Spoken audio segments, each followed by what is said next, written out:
15 minutes.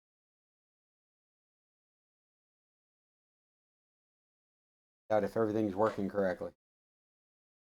It all looks like it's working correctly and could fall apart at any moment. Always the same story.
Hello, good morning. Fred, are you there?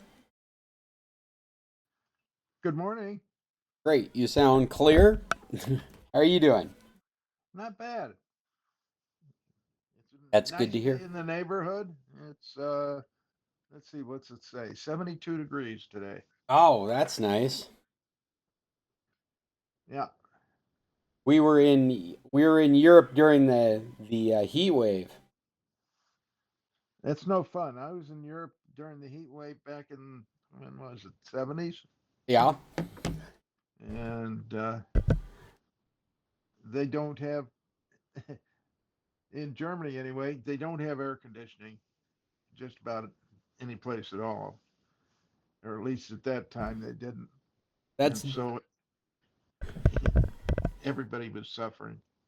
that was definitely our experience. I had fortunately rented a couple of Airbnbs that did have air conditioning, but when we got back to France, we stayed in two different places in France that didn't have air conditioning. We really regretted it.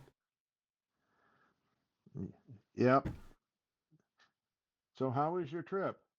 Oh, it was awesome. We had a great time. We did 6 days in France and 6 days in Italy, and then came back and did 2 more days in France. Okay.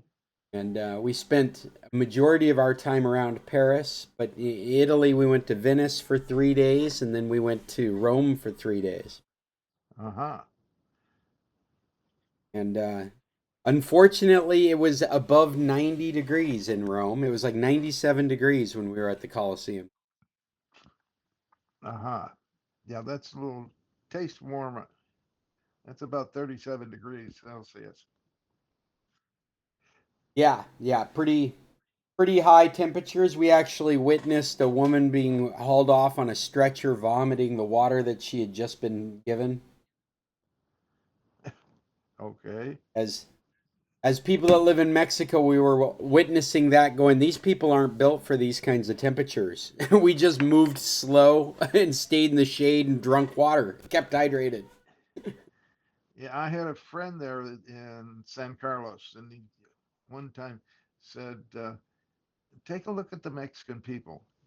You know, when they're waiting for a bus or something like that, if there's a sign there, even if it's just the post going in the ground and a little square sign at the top, they're standing in that shade. Yeah, yeah, You know, absolutely. they know what they're doing. That's right. We who are gringos, eh, don't do as well. I was listening to the news. The American news was giving advice on how to deal with heat waves in the United States. And one of the things that they brought up that I hadn't considered was that your a breeze is nice until it's hitting you at higher than body temperature, Yep. and you might not even be aware of it. You might just be thinking you're getting a breeze, but it's actually robbing you of your of the coolness around your skin and replacing it with hotter, more susceptible to dehydration temperatures on your skin. Yeah, I lived in Tucson and Phoenix for a while, and it was fine until you got to about 110 degrees, and then it just was truly miserable. But up to 110, you can live with it. You, like you say, just move slowly and stay in the shade. Yeah, I definitely wouldn't want to spend extended amounts of time out in that kind of heat. We had been in San Carlos, especially with the humidity. I barely leave the house. I just sit in the air conditioner under those Uh, under those temperatures. But because we were out and about, we had no options but to survive it. well, right now I'm living in a basement, and let's see, what's the temperature? 69 degrees inside here. And But even when it gets up in the 80s or 90s, it's still in the low 70s. They're very comfortable. Yeah, that's and don't great. have don't have an air conditioner down here. Don't need it. Right? Oh, there you are. Here I am. It looks like we've got about 4 minutes till we're starting. Uh-huh. We are, I'm in Alaska now, and we actually live on the side of a hill. So the apartment that I live in is halfway underground. But that doesn't affect the temperature as much as just the atmosphere. And around here this morning, it's 57 degrees. Hi, Oh, Judy. good morning. You're muted. Not in stature, but in audio. All the pictures are different today. All the pictures are different. Well, all the screens are different. They're all big square, big rectangles. Oh, it's just because me and Fred are the only ones on right now. Oh, We get a couple other people on, and there'll be something else different. I see you have on your Parisian beret. You like that? My daughter gave that to me. Nice. We were just discussing temperatures in European vacation. Mm-hmm.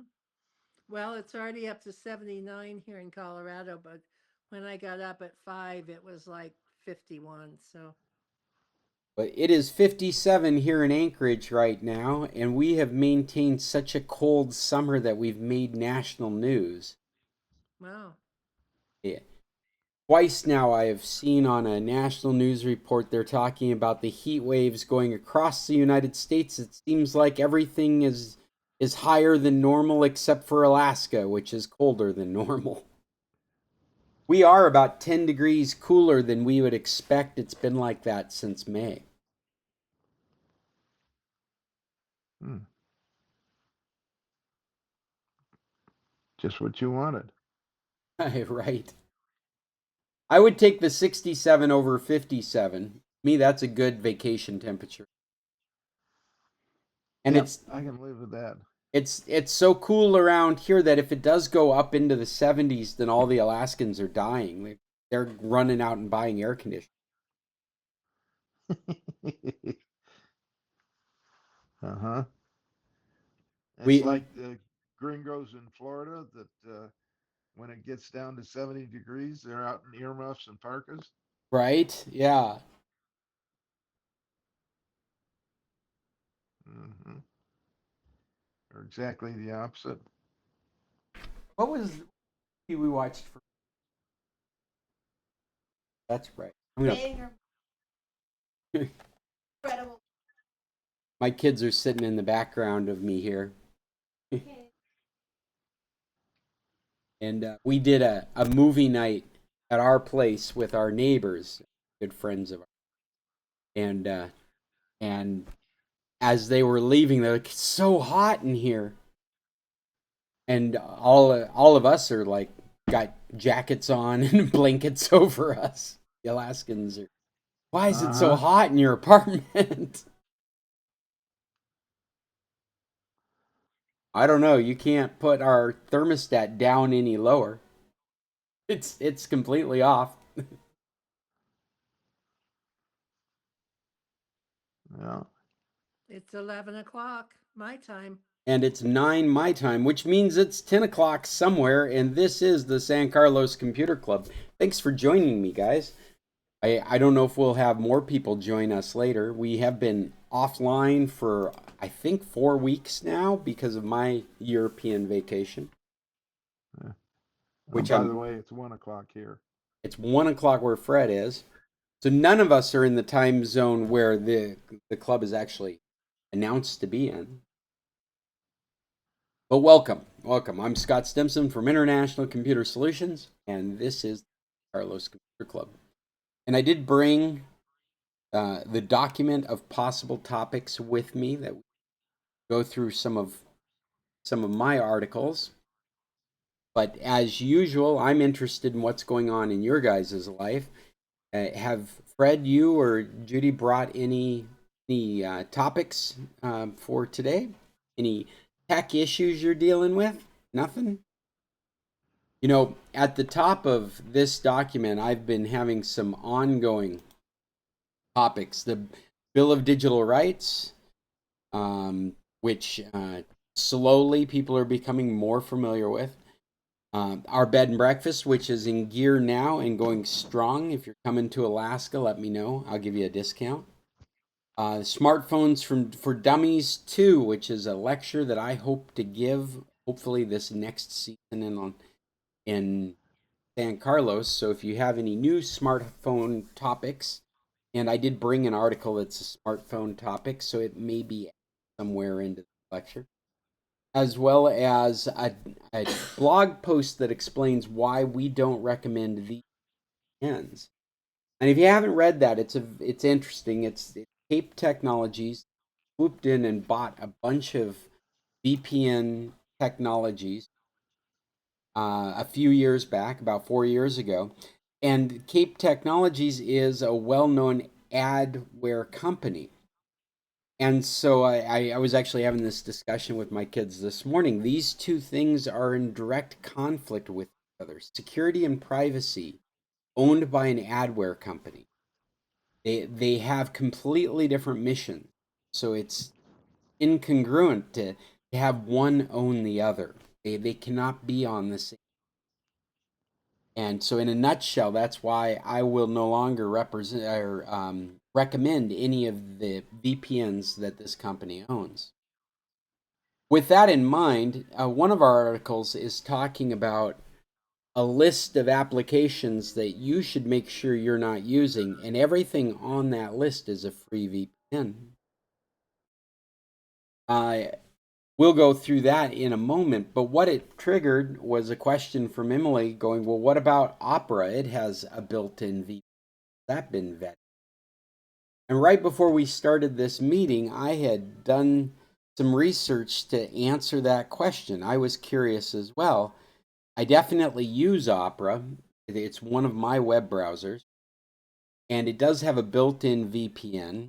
And I came across a review from Cyber Insider from January that just blew me away. I had not been paying attention to it, or if I had not gained the significance of what was going on. But this Opera has been bought by a Chinese consortium and is no longer a Norwegian product. Though they do things like leave their Norwegian roots up in their About page online, which is a bit disingenuous. In this article, you can see what they list their headquarters, mailing address, everything in Norway, but they are fully owned by this Chinese consortium, which really has brought into question how secure Opera is now. And many of these products, in fact, this Cyber Insider lists these concerns right along with the concerns of Cape Technology buying up all these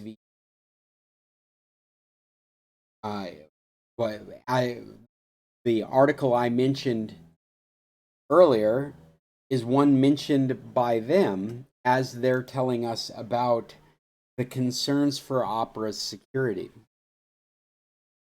Right here, as they were bought up.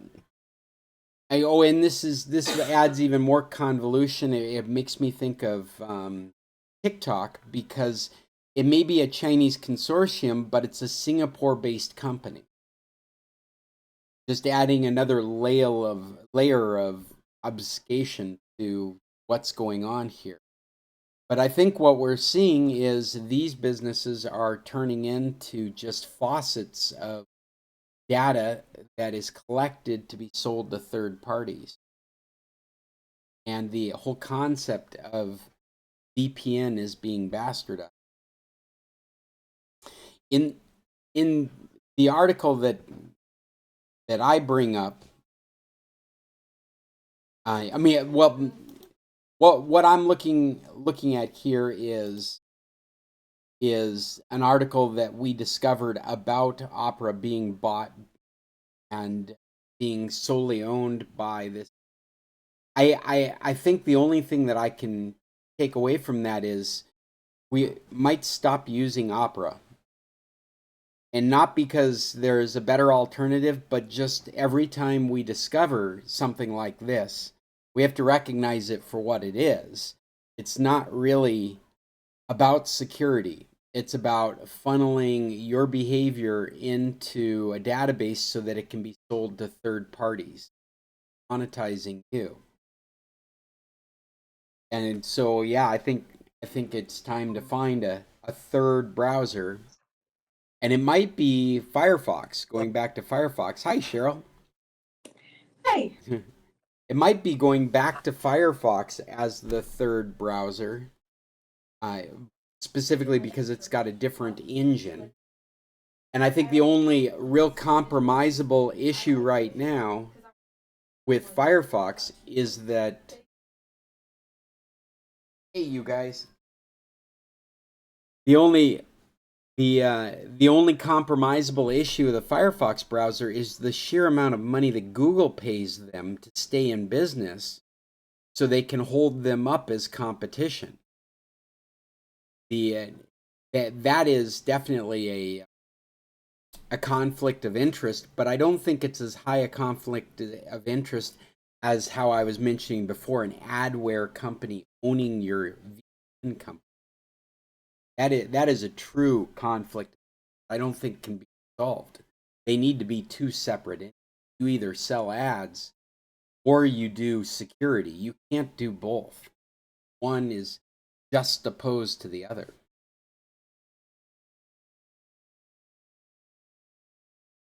Carol, you've joined us a little late, but what I was going through was where we're at with VPN technologies. And one of my articles, the second on this list, is delete every app that's on this list. The risks are too great. This is a Forbes article. It was published about a week ago. It was actually republished about a week ago. Oh, and there's Chester. Hi, Chester. Welcome. Good morning. This article is an easy thing for you to just scroll through and find the list. I can tell you right now, though, the majority, I think everything on this list is a free VPN. And what you get from this article is if you're being offered a free VPN, you should be suspicious.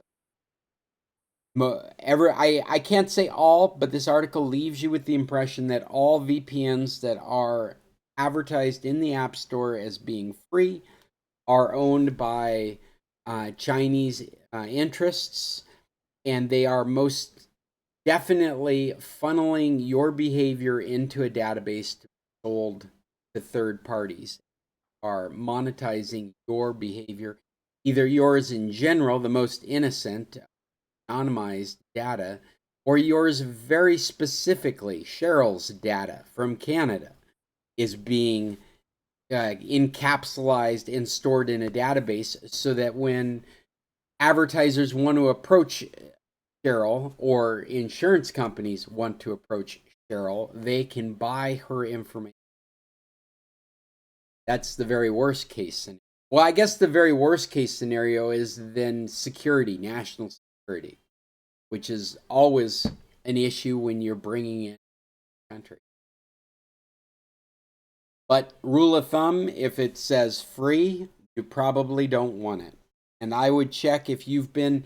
I think we're susceptible to this because we live in an environment where we're always looking for a VPN.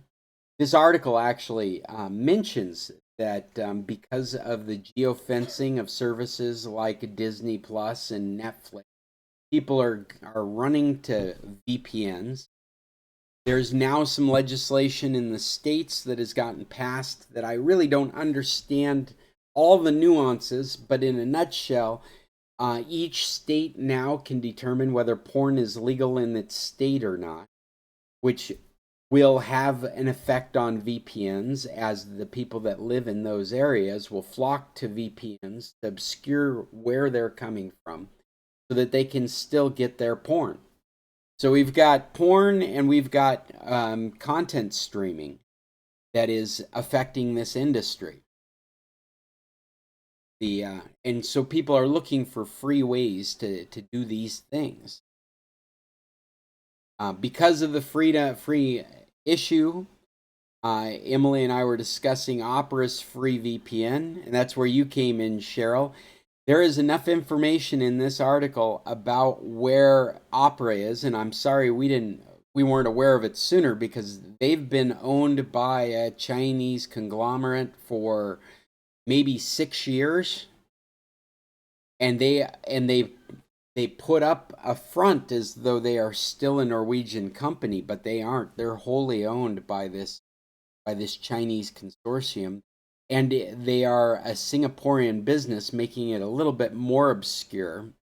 Feels very similar to the TikTok issues. The big difference between a TikTok and a web browser, though, is that most people are just consuming on TikToks, whereas your web browser has everything. It's your interactions with the internet. Everything you do on the internet happens through a web browser, be it banking or credit cards or email. All that activity happens through that channel, making a quietly owned Chinese browser that's so popular much more questionable as we activities. I'm new to this concept as of this morning, but it's got me thinking I need a different third browser. I can't use Opera anymore. And that's where you came in, Cheryl. It's like, maybe I got to go back to Firefox, which I use Firefox for development. I always kind of feel like if it's going to work in Firefox, it'll work everywhere. Yeah. Okay, true confession time. Yeah. I use Safari and Chrome, but that's about it. Well, I think those are two good ones. I use Safari as well, and that's a different web engine. Chrome is the Chrome web engine, which Opera is based on, and Edge is based on. You can think of those in the same level. But I really would use Opera for some of my more personal stuff, and use Chrome for more of my business stuff. And so I have, like, the things I do with the bed and breakfast, the things I do with my computer business in San Carlos, the websites that I manage, each one of them has its own Chrome profile. But then my own personal stuff, like if I was going to go to a web browser in Facebook, I used Opera for that, out of convenience, just a different web browser. And I am only finding out this morning that may be very bad behavior. I've discovered something in Safari this last little while. They have different, I don't know how to describe them, groups of tabs, I guess. And one of them is private. So I've been using it for my banking and different personal things. So it's on the side menu, and I don't know if these are groups of tabs or what you call it. But Well, I have one called banking and everything, but they have one that says private. Well, I imagine that what that private is the same as the incognito mode in Yeah. And that is a really safe way to do it, except for that you need to sign in. You can't use a password manager. You're going to have to copy and paste passwords into it. And then so many of these services that we use now require your device to be vetted before you can access the service.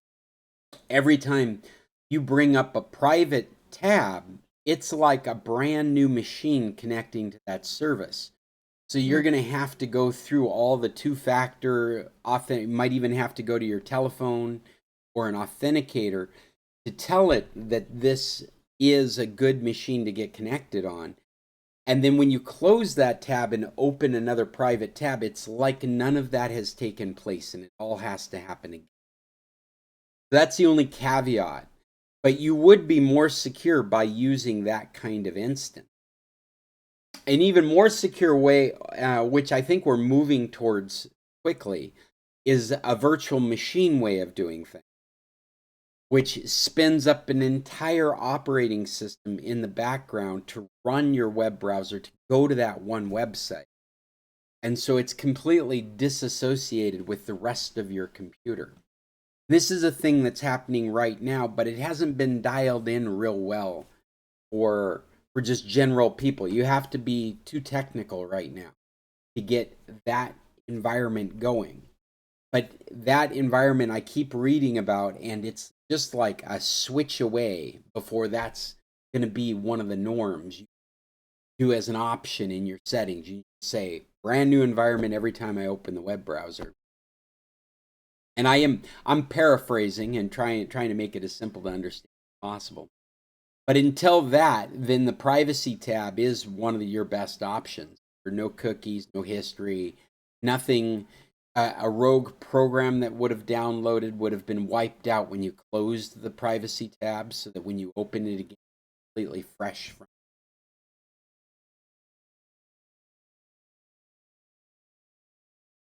I see Bill talking with the mute.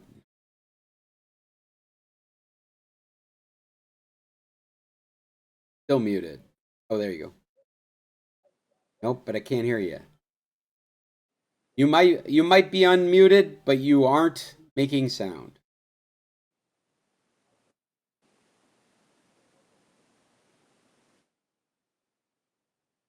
Not sure what's going on with your microphone or where it's connected, but your system thinks you're unmuted, but it's like you're on the wrong microphone. But it's so blank, it's like the microphone you're on's in another room. Because there isn't even a hum or a static or there's nothing coming through it. It's like the microphone is incorrectly being, like the system thinks there's a microphone, but there really.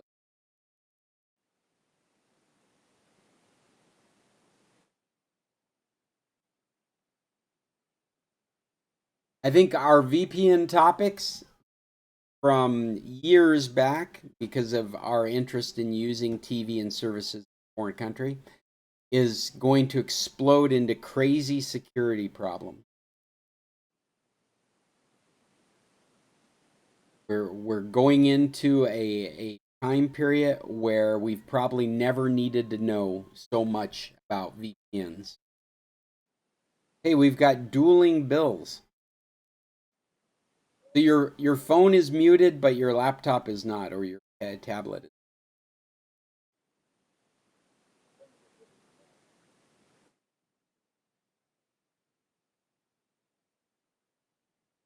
You're not. I can hear him from the other room, but just very barely. Well, I felt like the indicator showing that you're talking finally popped up on the screen, but all I heard was psh. I'm not sure what that's all about. But I think we're putting a black mark next to Opera. Just the fact that they would continue to have information like this on their website is very disingenuous.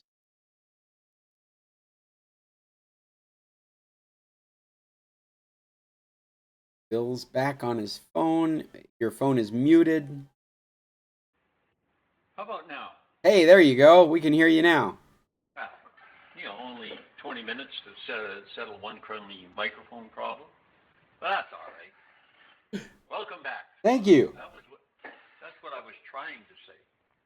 Oh, well, appreciate the welcome. Did you check out my snazzy European hat that my daughter gave me? I was just about to comment on the new look for Scott. Thank you.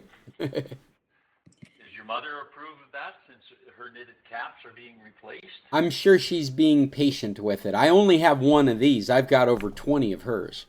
Yes, there you go. I was. Yes, I was going to say something about it. I actually pinned your profile so that I could see the hat and the look. Yeah, you're looking very Parisian or something this morning, or European or something. That's what So- I've been accused of since I've been showing up in this hat. People are like, "You like you're very Parisian, very Now, European." how do I unpin this damn thing? Maybe. Anyways. Maybe we could say, what is it, Gadsby-ish? Gatsby. The I Great did- Gatsby? I don't know about that. Now you need a convertible to roar around in. Right? Yeah. Well, I've got a Patreon. If you guys want to start handing me money for a convertible, I'm all for it. What, You're going to have to set. What was that, Chester? Oh, what was your impression of Paris? Well, it was wonderful. We had a great vacation. We did 6 days in France, 3 or 4 days in Paris, and just had a great time. We were there during this heat wave, and so Paris wasn't that bad, but Italy was just insanely hot. We were in Rome, and it was 97 degrees. People were passing out from heat stroke. We were good Mexicans, though. We know how to deal with the heat. Where did you go in France and in Italy? I'm just curious because I've been to both countries. Yeah, so we spent 3 days in Paris, and then we spent 3 days out in an area called Ambos. And tours. We were in Tours for the music festival, which was a lot of fun. We did dinner there with the people that were hosting us, and then we wandered around Tours because the 20th and the 21st in France is a big music festival throughout the country. Did you get to the Louvre? Are you talking about the metro? No, I'm talking about the museum. Oh, the Louvre. Yeah. We did the Louvre. We did Notre Dame. We did a river cruise on the Seine. At night?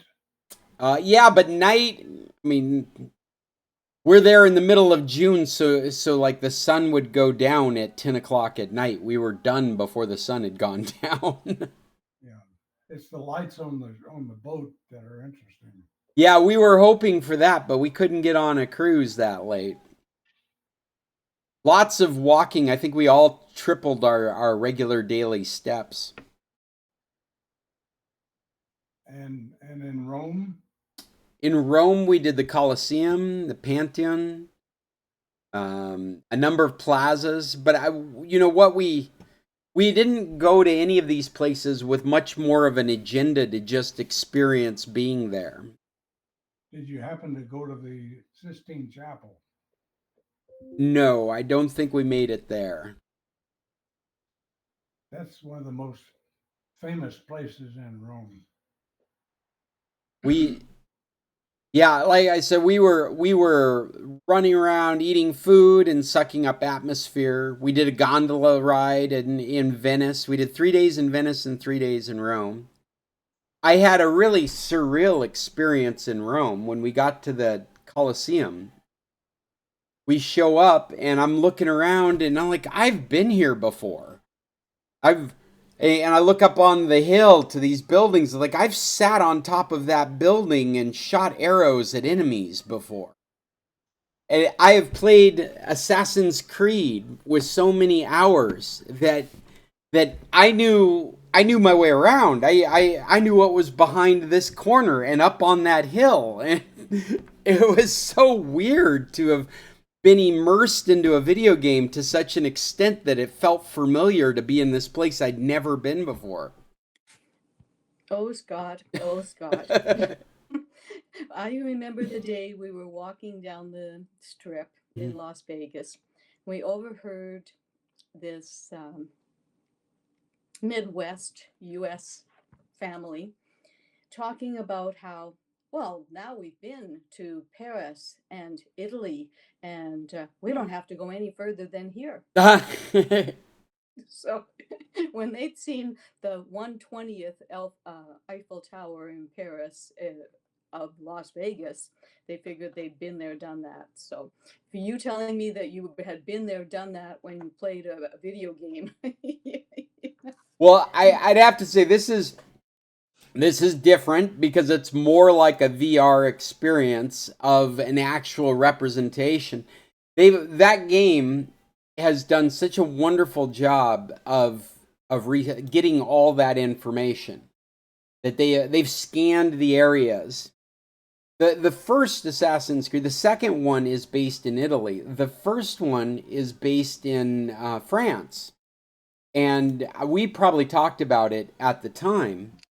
But they had scans of Notre Dame. They had laser scans of the architecture, and Ubisoft was asked by the government to provide those scans after the fire for the reconstruction because it was the most accurate copy that they could find of Notre Dame, of the church. Yeah, that's kind of cool. Can you imagine me thinking that I've been to Alaska by watching a couple of, Alaska Daily or a movie or anything? So. Well, but if you'd put on a pair of VR headsets and walked through the Fifth Avenue Mall and then you came to the mall, you'd know where the Apple Store is. I'm also reminded of very early in my computer days, whatever, we had a game called Where in the World is Carmen Sandiego? Oh, right. Yeah, and she would travel to different places, and every time you got someplace, a thing would open with information about the geography and the history and all this kind of stuff. And I remember teaching world geography with a video game, but a computer game. Anyway, so it wasn't VR, but it was. Well, in Assassin's Creed, the versions I played are not VR, but it is definitely. And what else is interesting about these games, though they have their own backstory and why you're back in history and all this, as you come across things like the Pantheon or the Colosseum, then it educates you on what these things are. Not that the video game is intended to be a history lesson, but it's more information that I've sucked in on my own. And again, pleasantly surprised to know things about something that I didn't realize I knew. Yeah, and I think exposure to reading, everybody is so concerned that the kids aren't reading and all kind of thing. I see value in some of this stuff that they get the little bit of history and they get a little bit of geography and things like that. Yeah, So I definitely was just caught completely off guard. I know that hill. I've rid a horse down that hill before. Well, another article I brought with me. Everybody's muted. What do you everybody's mean? muted. Can you hear us, Judy? I can hear. Okay.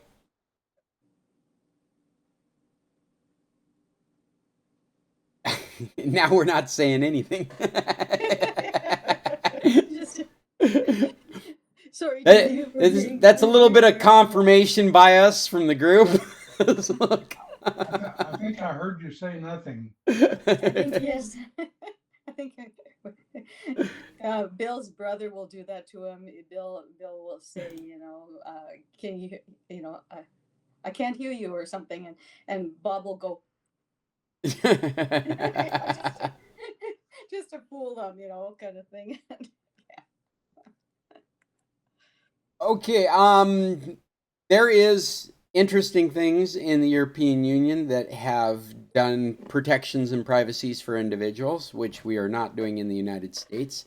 And this article is an interesting story talking about how the European Union has an energy efficiency tag that your product will have on it. And I think it's regulation. I think you're supposed to be able to have this energy label on your device, whether it's a smartphone or a TV set, whatever it might be.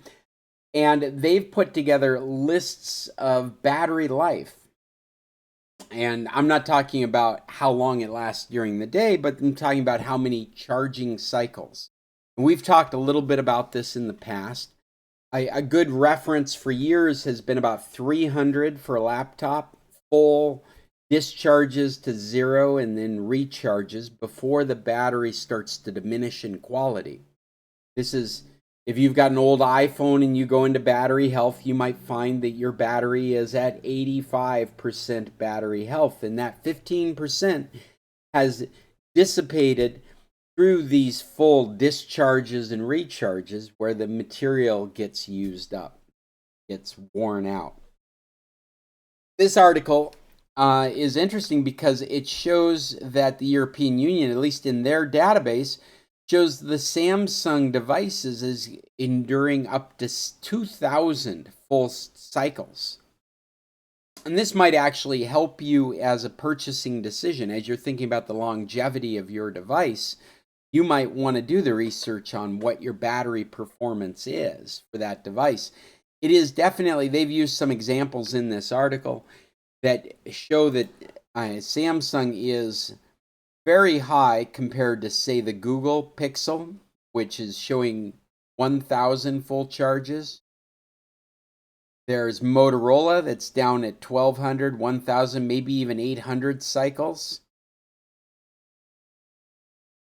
And again, what this is how many full discharges and recharges you do on a device's battery before it starts diminishing the quality of that battery. One of the things we've talked about before through research, you can maintain that battery health if you're diligent about topping off your battery. This is a different way to think about charging. 15 years ago, 20 years ago, we would think of having to do a full discharge and recharge to maintain the health of the battery. That's no longer a problem. With lithium, since lithium ion, it doesn't matter when you plug it in, when you charge it up, but the overall lifespan of that battery does. And what research has showed us is that if you're good about plugging in your device before it hits about 60%, there's a good chance that you will maintain the health of that battery, prolonging its longevity. And so I have a personal rule of thumb that anywhere between 80 and 60%, I'll just plug my phone in. I also have a rule of thumb where I have power cables wherever I happen to be, whether it's on the couch or on my desk, because if power is available in this school of thought, you want to be plugged into it to maintain that longevity of that battery.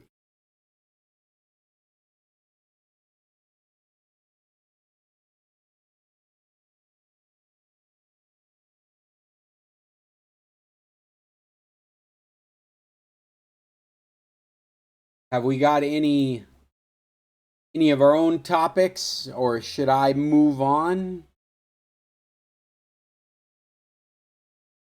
I'm also happy to answer any questions about the European vacation I I'm down to your next article.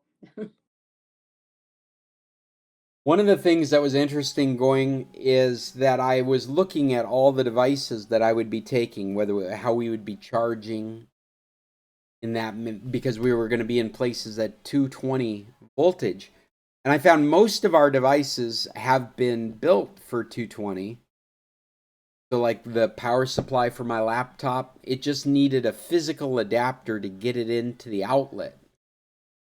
And it would accept 220. Even the little chargers for our phones, like the Apple little nub that you plug your phone into to charge, that's rated up to 220. What I discovered, though, is our surge protectors were not. Those were rated at 120. And bringing a surge protector made no sense, or at least out of the selection of surge protectors I had, because none of them were rated at that high a voltage.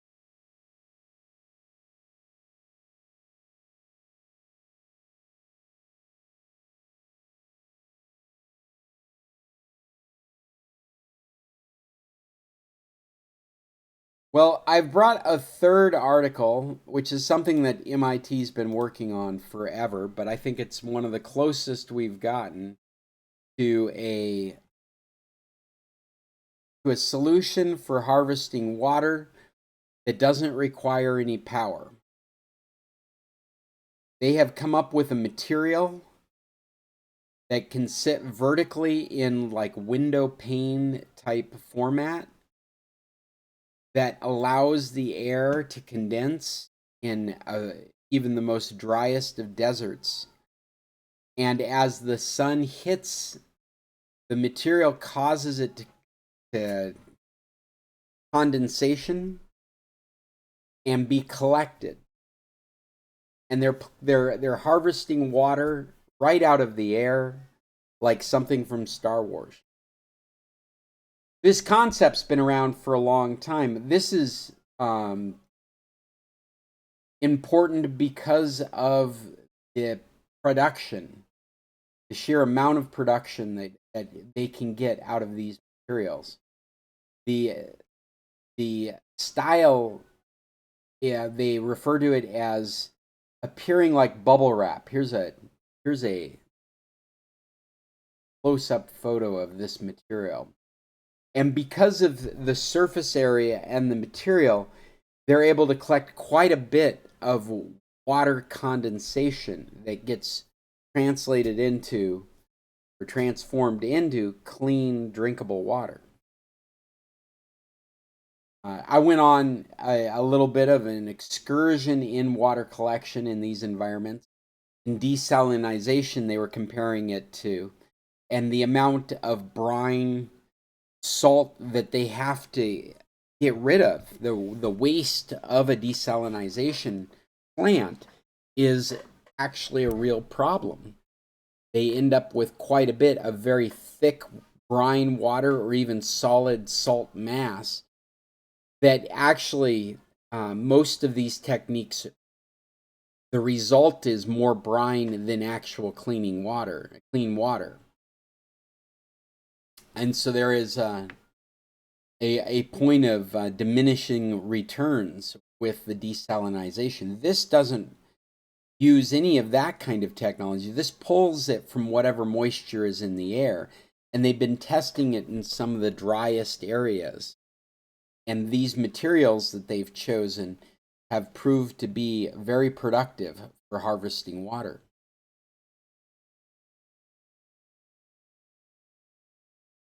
As I read this kind of technology, I can't help but imagine that at some point I'm going to have a bunch of water panels on my roof, just like I have solar panels.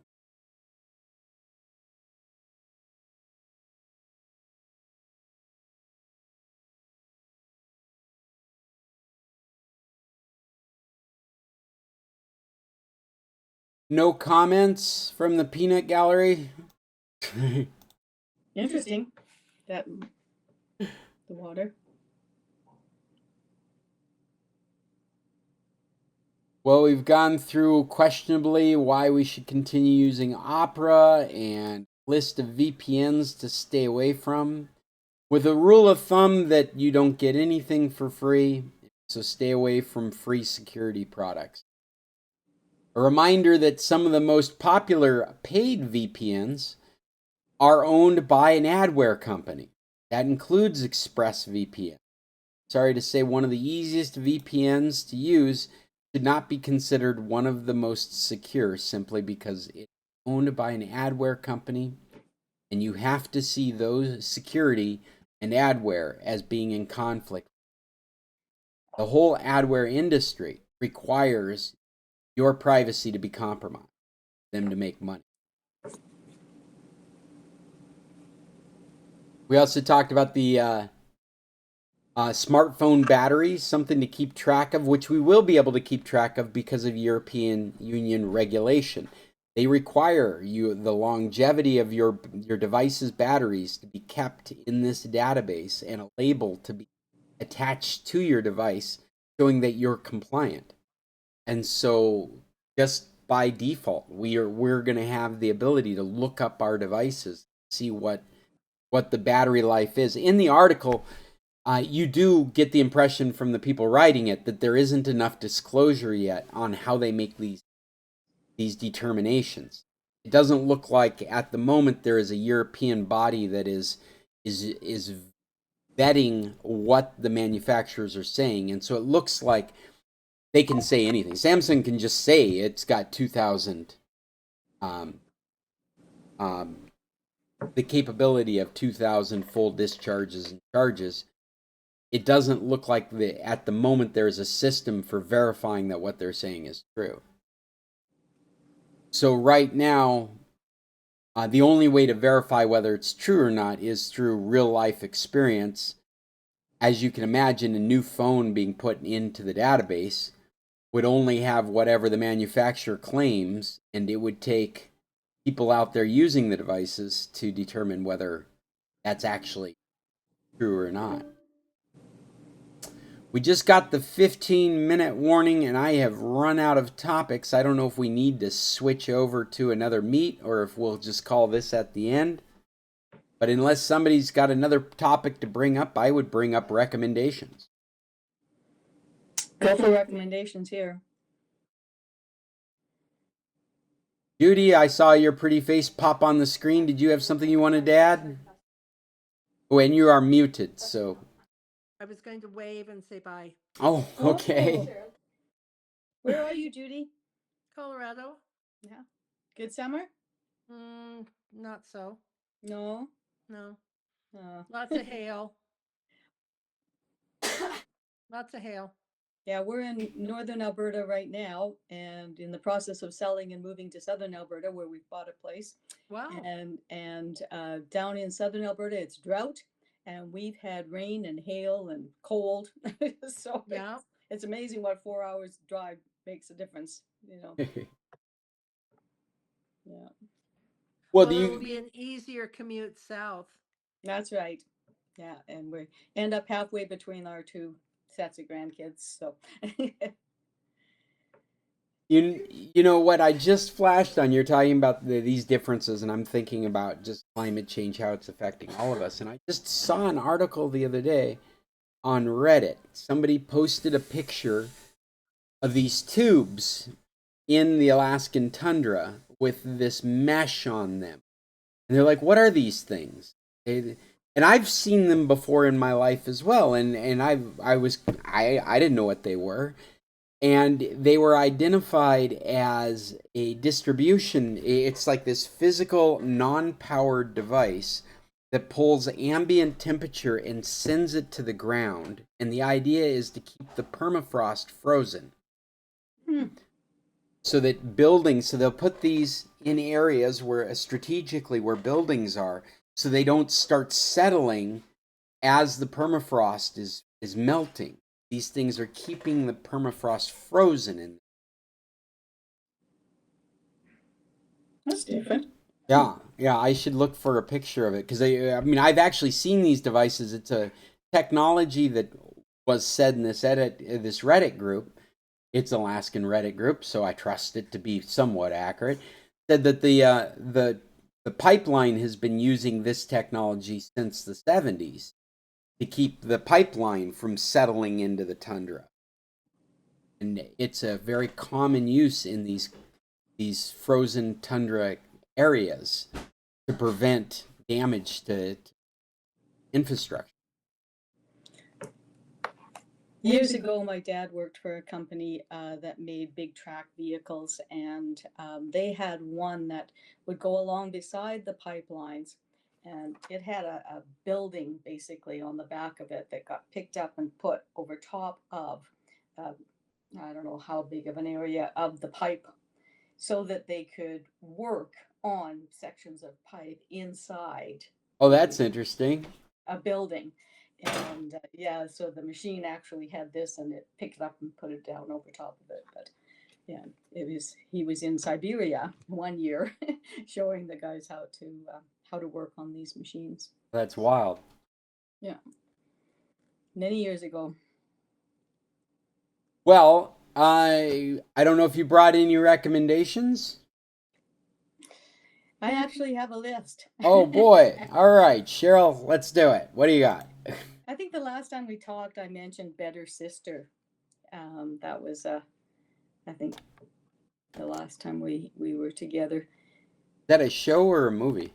I think it was a movie, and I'm pretty sure you have it in the last one because the very last time we had a meeting, I'm pretty sure that I talked about it then. Okay. It was a neat kind of thing. But what I did was I went and watched Accountant 1 and 2 because the new Accountant one came out. I Yeah. found that quite interesting. It was just fine. I found one called The Old Man. And Oh I yeah, was that's trying, good. yeah, now did you talk about that one before, Scott? I don't think I did. I think somebody else brought it up.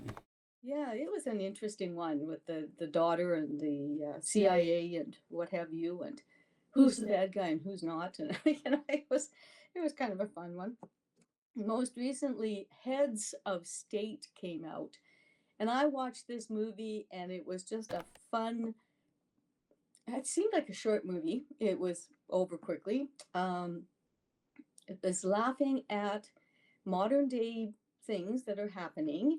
Um, the American uh, president was an ex-actor adventure, Oh, and the prime minister of England was a black man that had been a CIA or some kind of a spy or something. Anyway, so the two of them end up being on a plane that's under attack, and yeah, it was a fun little adventure. Some crazy, non-realistic, but just a nice release from um, topical things, but not serious at all. So, Heads of State, I highly recommend. Just a fun little thing I, to watch. I've seen it there. Haven't watched it yet.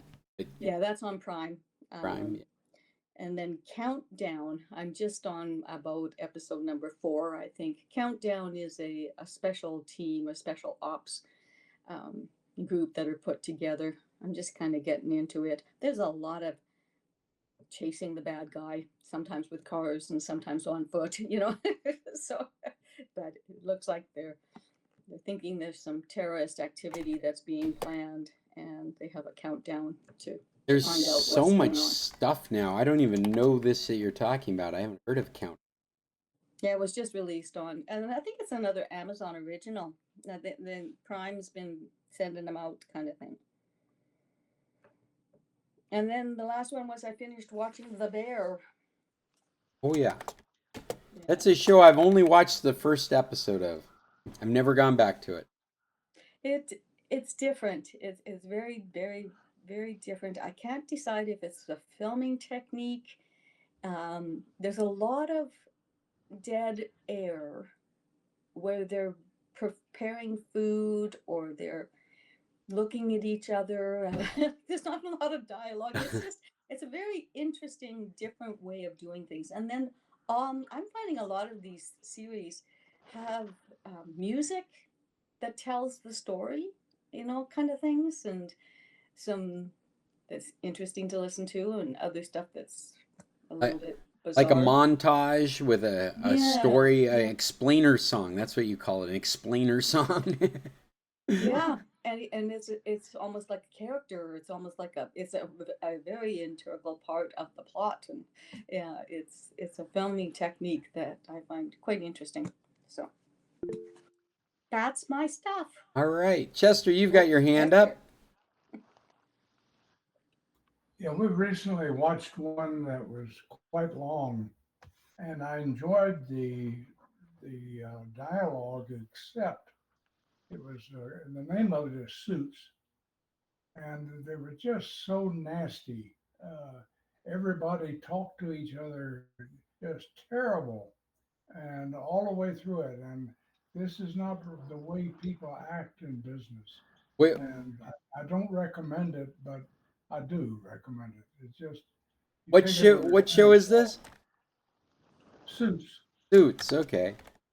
Yeah, it's That an older series, and I agree with you, Chester. It was very interesting to watch and everything, but you didn't want it to be real because yuck, like it's They were just so ugly to each other. You- And that's the one that Merkel starred in. yeah, yeah. Now that's like a lawyer show, right? Yeah, So yeah. I've recently been watching. I watched The Good Wife. I'm starting The Good Life. I got into it because I started watching Elsbeth, and I'm like, this is a quirky character. I'm really curious where she comes from, and so I went back and I watched all of The Good Life and The Good Wife, and now I've moved on to The Good Life. And the one thing in it that I keep wondering is, do lawyers really yell at each other this often in court?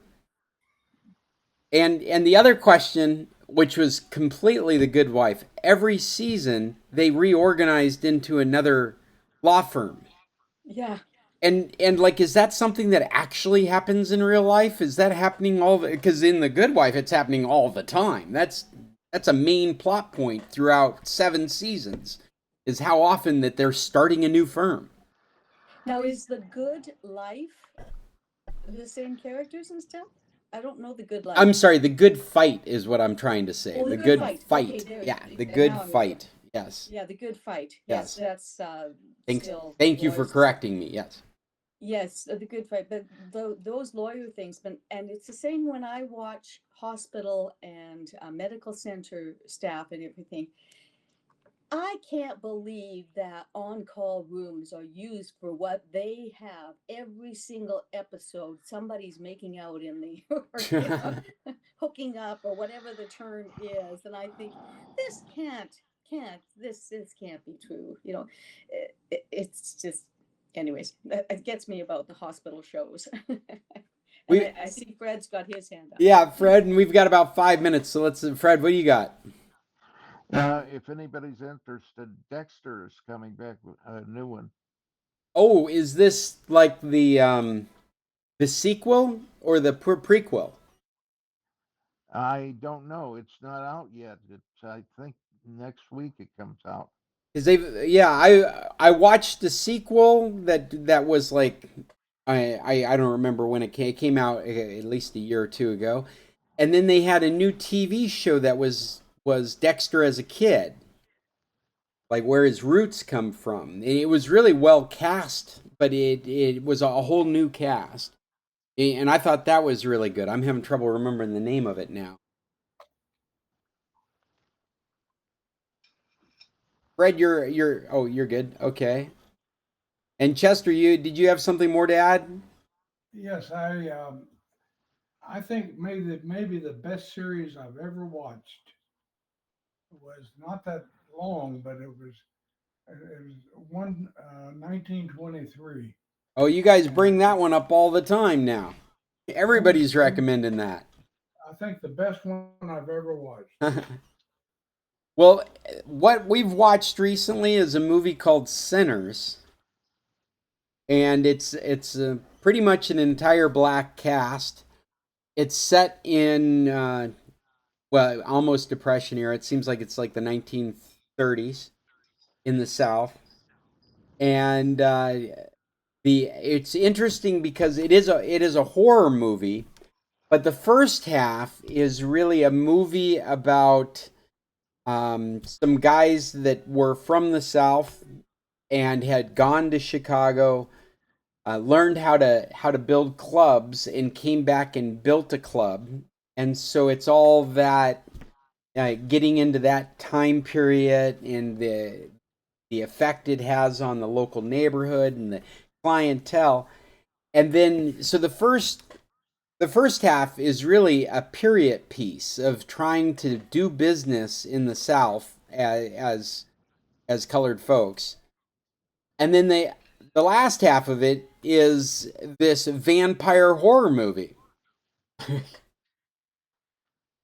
It was really well done, but you got to know that's what you're getting into. Well, it looks like Fred and I are the only ones left. Fred, do you have any last comments before we get disconnected? We have 2 minutes left in this call, and Chester has left us, Cheryl has left us, Bill has left us. I think we're at the end. Fred, do you have anything to say? Yeah, I'm glad you're back. I look forward to it every week. I learn a lot from you. and find it very enjoyable in a way. Uh, Well, thank you, Fred. That's very nice of you to say. We have less than a minute, so I'm just going to say until next Tuesday at 10, that's Arizona time. Tech on. Adios. Adios.